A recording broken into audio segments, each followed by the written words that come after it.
This was a bolt from the blue. મોરારજીભાઈએ પણ ધાર્યું નહોતું કે વાત આ વળાંકે આવીને અટકશે. એમના મંત્રી ત્યાં હાજર હતા, કેબિનેટ મંત્રી, પોતે કડક સ્વભાવના માણસ. અને મોરારજીભાઈનો એક બીજો વિશેષતા એ હતી કે શીઘ્ર કોપી હતા.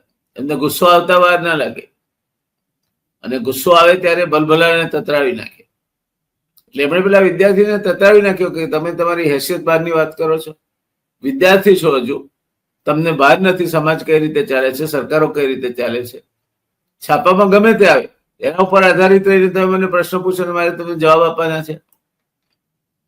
એટલે પેલા વિદ્યાર્થીએ કહ્યું કે સાહેબ, આ તો આપે કહ્યું હતું કે ગમે તે પ્રશ્ન પૂછી શકાય, એટલે મેં પ્રશ્ન પૂછ્યો છે.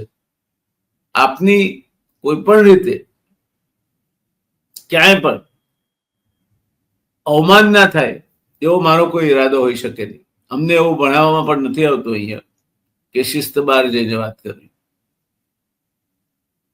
બીવીએમના વિદ્યાર્થીઓ તરીકે અમને ગૌરવ છે કે અમે ચીલો ચાતરીને ક્યારેય નથી ચાલતા.